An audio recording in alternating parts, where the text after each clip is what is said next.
situations as we grow up and go through this journey called life, things will happen to us. Sometimes they're good and sometimes they can be bad. Single events, single occurrences. Maybe it's like you win the championship or you ace a test for the very first time you went on vacation and your toes touch the sand on the beach of Florida. Good memories. But also these moments of impact, they can come through tragedy and hardships and difficult times. Maybe when mom and dad got divorced, or maybe when a friend of ours passed away, or we lost a grandparent. Hard things that challenge us. And when these moments of impact happen, these powerful times, good or bad, it's like the details are just more vivid. We remember the people that were around us, the conversations that were being spoken, the clothes that were on our back, the atmosphere, because that thing impacted us in such a way. Still to this day, even though it maybe was years ago, still to this day, we remember so many details about when it happened exactly. Moments of impact. How many of you can think back into your past and think back something that's happened to you, good or bad, that still to this day, you can remember so many details when it happened? Raise your hand. Lots of us, right? Moments of impact. And I remember when I walked into this family meeting when I was in the 6th grade, right after the basketball things happened, my dad called a family meeting, and I walked into this family meeting, and I was excited because my dad used to always do family meetings to surprise us with good stuff. So I walk in, and my dad was to my right, my mom was across from my sisters to my left, my back was to the stove, to the sink, and to the fridge. I could see the living room with the TV, the wooden table my dad had built. It was a handcrafted table. It was beautiful. I hated the table, though, because it was extremely heavy, and my father would never get the moving crew, and we moved a lot when I was a kid. I carried that stupid table all across the state of Indiana. But I remember all the details. Because mom looked at dad and dad looked at me. And my dad began to share about this divorce. And dude, it rocked me. Because my parents never fought with me in front of me. I was naive enough when I was a kid to think that I had a picture perfect family. And the reason is my parents never fought in front of me. I was never allowed to go into the bedroom because, you see, I have one speed. It's called squirrel.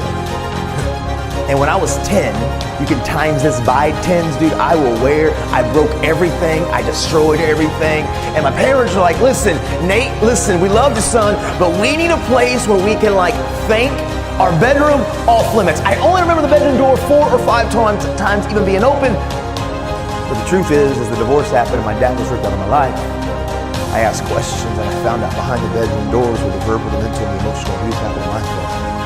Behind the bedroom doors where the drugs and the alcohol happened in my family. And I talked to my parents and I found out the truth, and my parents were like, Nathan, we were just trying to protect you so you could focus on school. I understand their why. I'm not saying they were wrong. I get it. It wasn't my concern. But it didn't change how I felt lied to and betrayed. And I remember when I looked at my dad, who was my icon, my hero for so long, I looked at him and said, I'm never going to be like you. I felt lied to and betrayed. But you know what they taught me to do unintentionally? I learned to do it.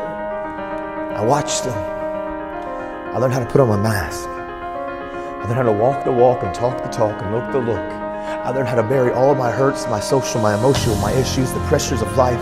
I learned how to put on my fake face and my fake smile, and I would go to school and everybody on the surface, it looked like I was okay. If I could hand you all a picture, and the picture that I would hand you would be a description of my life. The picture that I would hand you, it would be me sitting on the beach with the most white, pristine sand, and the ocean waters would be crystal clear and aqua blue. The sunsets would be yellows and oranges. The picture would look so beautiful.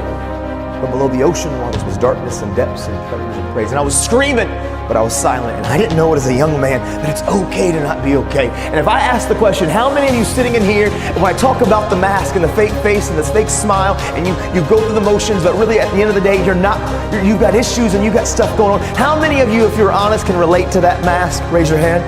Lots of us do, right? And I see the thing is, many of us, we wear the mask, and we think the mask is keeping us safe, but I had to learn the hard way that the mask that I wore was the very thing that could hold me hostage. Because truthfully, at the end of the day, listen guys, man, I know we don't want to talk about some of the emotional and the social issues and some of the challenge that we have from peer pressure and worried about fitting in with certain groups and crowds and cliques of people, and we have stuff going on, and some of us, we don't even have the tools to cope with those mechanisms, right? And so we wear the mask and we act like it's all okay, but honestly, we're screaming, but we're silent.